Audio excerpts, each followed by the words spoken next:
ఇది వినండి. భూమి మీద లక్షల సంవత్సరాలుగా బతుకుతున్నాం కాబట్టి దాని గురించి అంతా తెలుసని మీరు అనుకుంటున్నారా?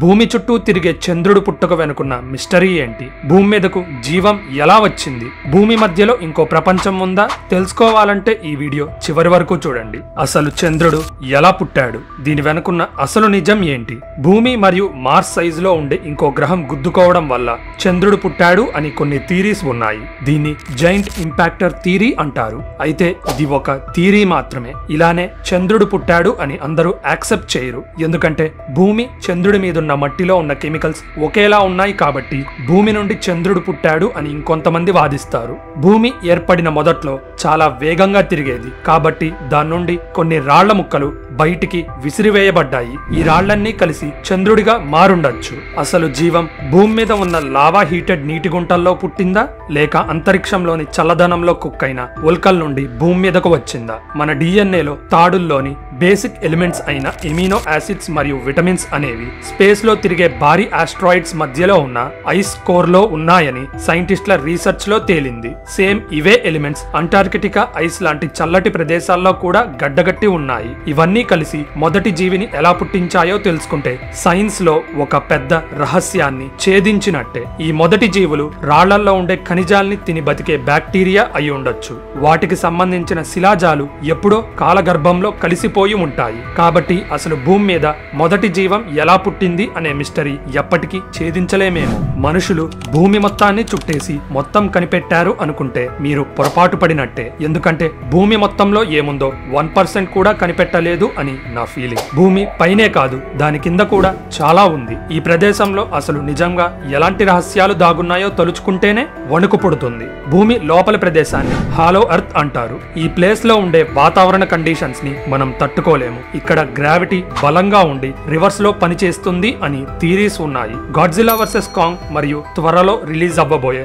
Godzilla x Kong the new empire సినిమాల్లో భూమి లోపల రహస్యంగా ఉన్న ప్రపంచం ఎలా ఉంటుందో మనం చూడొచ్చు. ఇది కాకుండా భూమి మధ్యలో మండుతున్న కోర్ మాత్రమే ఉండే అవకాశం ఉంది. భూమి బయటి లేయర్ అయిన క్రస్ట్ కింద ఉన్న పొరను మ్యాంటిల్ అంటాం. ఇది సాలిడ్ సిలికేట్ రాయితో తయారయ్యి ఉంటుంది. లోపలి లేయర్స్ లో ఎక్కువ శాతం ఐరన్ మరియు నికెల్ ఉంటాయి అని అనుకున్నారు. కాకపోతే భూమి లోపలి పదార్థం ఇంతటి లైట్ పదార్థాలతో తయారయ్యి ఉండటం కష్టం అని 1950లో కనిపెట్టారు. కాబట్టి ఇప్పటి వరకు భూమి మధ్యలో ఏముందో ఒక పెద్ద మిస్టరీగానే ఉంది. పాపం డైనోసార్స్ కొన్ని మిలియన్ల సంవత్సరాల క్రితం అవి రాజుల్లాగా భూమిని ఏలాయి. ఈ రోజుల్లో అవి మ్యూజియంలోని కళాఖండాలు లేకపోతే జురాసిక్ పార్క్ సినిమాలో ఆర్ట్ పీసెస్ గా మిగిలిపోయాయి. 65 మిలియన్ సంవత్సరాల క్రితం ఈ భారీ మాన్స్టర్స్ ఒక్కసారిగా ఎందుకు మాయమైపోయాయో ఇప్పటికి కూడా పూర్తిగా అర్థం చేసుకోలేకపోతున్నాము. హలో ఫ్రెండ్స్, మీరింకా ఇలాంటి ఇంట్రెస్టింగ్ వీడియోస్ చూడాలంటే ఛానల్ సబ్స్క్రైబ్ బటన్ నొక్కి బెల్ ఐకాన్ క్లిక్ చేయండి. ఇక్కడ 2 థీరీస్ మీద డిబేట్ జరుగుతుంది. అవేంటి? మొదటి థీరీ ప్రకారం ఒక పెద్ద ఆస్ట్రాయిడ్ భూమిని ఢీకొట్టింది. ఇంకో థీరీ ప్రకారం భూమి మీద ఉన్న అన్ని అగ్నిపర్వతాలు ఒక్కసారిగా పేలి డైనోసార్ అంతాన్ని చూశాయి. అయితే ఈ 2 వరల్డ్ ఎండింగ్ ఈవెంట్స్ మాత్రం ఒకే ఎఫెక్ట్ చూపిస్తాయి. భారీ దుమ్ము ధూళి మేఘాలు ఆకాశాన్ని కమ్మేసి సూర్యకిరణాలు భూమి మీద పడకుండా చేశాయి. తద్వారా మొక్కలు పెరగవు. మొక్కలు పెరగపోతే ఫుడ్ ఉండదు. ఫుడ్ లేకుండా డైనోసార్స్ చనిపోయి ఉంటాయి. ఇదొక్కటే కాదు, కార్బన్ డైఆక్సైడ్ లాంటి గ్రీన్ హౌస్ గ్యాసెస్ మేఘాల వల్ల ట్రాప్ అయిపోయి ఉంటాయి. కార్బన్ డైఆక్సైడే కదా అదేం చేస్తుంది అని మీరు అనుకుంటారేమో. భూమిలో ఉన్న వేడి మొత్తాన్ని ట్రాప్ చేసేసి కార్బన్ డైఆక్సైడ్ టెంపరేచర్స్ ను అమాంతంగా పెంచేస్తుంది. సో వేడి తట్టుకోలేక డైనోసార్స్ చనిపోయి ఉండొచ్చు. నీరు ఇది ఎక్కడ పడితే అక్కడ ఉంటుంది. ఈ జీవనాడి భూమి సర్ఫేస్ ని 70% కవర్ చేస్తుంది. ఇది బ్లూ కలర్ లో ఉంటుంది కాబట్టి భూమిని ముద్దుగా బ్లూ మార్బుల్ అంటారు. అయితే ఈ నీరంతా ఎక్కడి నుండి వచ్చింది? భూమి మీద ఇంత ఎక్కువగా ఉన్న నీరు మన సోలార్ సిస్టమ్ లో ఎక్కడా కూడా ఒక్క డ్రాప్ అయినా కానీ డైరెక్ట్ గా ఎందుకు కనపడలేదు? 4.5 బిలియన్ సంవత్సరాల క్రితం భూమి పుట్టింది. అప్పుడది నీరు లేకుండా పొడిగా రాళ్లు రప్పలతో మాత్రమే ఉంది. డైనోసార్స్ ని చంపిన ఆస్ట్రాయిడ్స్ లాంటి రాళ్ల మీద ఉన్న ఐస్ నుండి భూమి మీద ఇప్పుడు మనం చూస్తున్న నీరంతా వచ్చింది అని సైంటిస్టులు థీరీలు అల్లేస్తున్నారు. ఇంకొంతమంది ప్రకారం భూమి పుట్టినప్పటి నుండి నీరు ఉంది. సోలార్ సిస్టమ్ పుట్టిన వాయుమేఘం నుండి ఈ నీరు వచ్చిందంట. ఏదేమైనా ఈ నీరు లేకపోయి ఉంటే మాక్సిమం జీవం అనేది అసలు పుట్టేదే కాదు. భూమి మీద జీవం పుట్టి ఎవాల్వ్ అవ్వడానికి ఇంకొక కారణం ఉంది. అదేంటి? అదే గాల్లో నుండి మీరు పీల్చుకునే ఆక్సిజన్. అయితే 2.4 బిలియన్ సంవత్సరాల క్రితం ఆక్సిజన్ ఎలా పుట్టింది? మనం ఊపిరి బయటికి వదిలినప్పుడు కార్బన్ డైఆక్సైడ్ ఒక వేస్ట్ ప్రొడక్ట్ గా ఎలా వస్తుందో అలానే 2.4 బిలియన్ సంవత్సరాల క్రితం సయోనోబాక్టీరియా అనే సూక్ష్మజీవులు ఆక్సిజన్ ని ఒక వేస్ట్ ప్రొడక్ట్ లా బయటికి వదిలాయి. దీంతో అప్పటి భూమి వాతావరణం మొత్తం ఆక్సిజన్ తో నిండిపోయింది. ఆ తరువాత అసలేం జరిగింది? ఆ తరువాత భూమి వాతావరణంలో ఉన్న ఆక్సిజన్ పెరుగుతూ తగ్గుతూ వచ్చి చివరికి 540 మిలియన్ సంవత్సరాల క్రితం ఒక స్టేబుల్ పర్సెంట్ కి వచ్చింది. అప్పటి నుండి ఇప్పటి వరకు మన వాతావరణంలో ఉన్న ఆక్సిజన్ మనం పీల్చే లెవెల్స్ లో మెయింటైన్ అవుతూ వస్తుంది. కానీ 540 మిలియన్ సంవత్సరాల క్రితం చాలా అప్ అండ్ డౌన్స్ లో ఉన్న ఆక్సిజన్ లెవెల్స్ సడన్ గా ఎందుకు స్టేబుల్ గా మారాయో ఇప్పటికి కూడా ఒక మిస్టరీగానే ఉంది.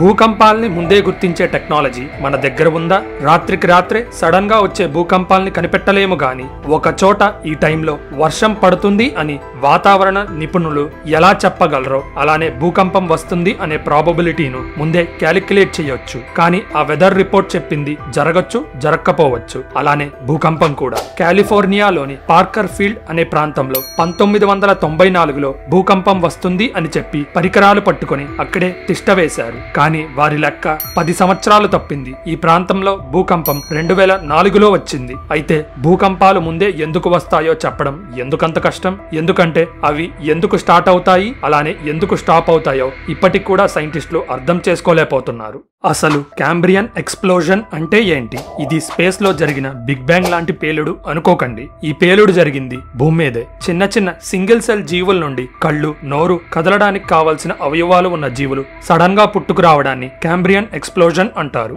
ఇది 540 మిలియన్ సంవత్సరాల క్రితం జరిగింది. భూమి పుట్టిన 4.5 బిలియన్ సంవత్సరాల నుండి ఈ 540 మిలియన్ సంవత్సరాల క్రితం వరకు భూమిలో ఉన్న జీవం చిన్న చిన్న బ్యాక్టీరియా, యూకారియోట్స్ మరియు చిన్న చిన్న మొక్కలు మాత్రమే. కానీ కాంబ్రియన్ పీరియడ్ మొదట్లో ఎవల్యూషన్ చాలా వేగంగా జరిగింది. సడన్ గా బ్రెయిన్, కళ్ళు, స్కెలిటన్స్ ఉన్న జీవులు పుట్టుకొచ్చేశాయి.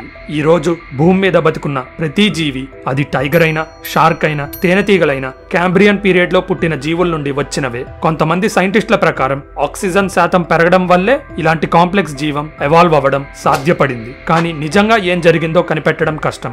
వింతగా ఈ కాంబ్రియన్ ఎక్స్ప్లోజన్స్ లో ఏలియన్ హస్తం ఉండొచ్చేమో. భూమికి అసలు పేరు లేకపోవడం వింతగా అనిపిస్తుంది కదూ. మిగిలిన అన్ని గ్రహాలకి రోమన్ లేదా గ్రీక్ దేవుళ్ల పేర్లు పెట్టడం జరిగింది. అయితే ఎర్త్ అనే పేరు ఎక్కడి నుండి వచ్చింది? చాలా పురాతన ఇంగ్లీష్ మరియు జర్మన్ పదం అయిన గ్రౌండ్ నుండి ఈ పేరు వచ్చిందని చాలా మంది నమ్ముతారు. కానీ దీన్ని ఎవరు రాశారు, తరతరాలుగా ఎవరు పాస్ చేసుకుంటూ వచ్చారో ఎవరికీ తెలియదు. ఎర్త్ అనే పదం మైథాలజీ నుండి రాకపోవడానికి ఒక రీజన్ ఉంది. ఎందుకంటే భూమి అనేది ఇతర గ్రహాల్లాగా రౌండ్ గా ఉందని మన పూర్వీకులకి తెలియదు. సో మనం ఒక గ్రహం మీద బతుకుతున్నాం అని వారు అనుకుని ఉండకపోవచ్చు. ఇతర గ్రహాలు అన్ని మన భూమి చుట్టూ తిరిగేవి అని వారు నమ్మేవారు. దీన్నే జియోసెంట్రిక్ థియరీ అంటారు. దీన్ని బట్టే ప్రతి గ్రహానికి పేరు పెట్టుకుంటూ వచ్చారు. కానీ భూమికి ఎర్త్ అనే పేరు ఎలా వచ్చింది అనే మిస్టరీ ఎప్పటికి సాల్వ్ అవుతుందో. ఇలాంటి మిస్టరీస్ గురించి తెలుసుకోవాలంటే మన ఛానల్ సబ్స్క్రైబ్ బటన్ నొక్కి బెల్ ఐకాన్ క్లిక్ చేయండి. ఈ ఇన్ఫర్మేషన్ అందరికీ రీచ్ అవ్వాలంటే వీడియో లైక్ చేయడం మర్చిపోకండి. మీ సపోర్ట్ వల్లే ఈ ఛానల్ ముందుకు కదులుతుంది. So thank you for watching. This is your Phantom signing off. See you in the next one.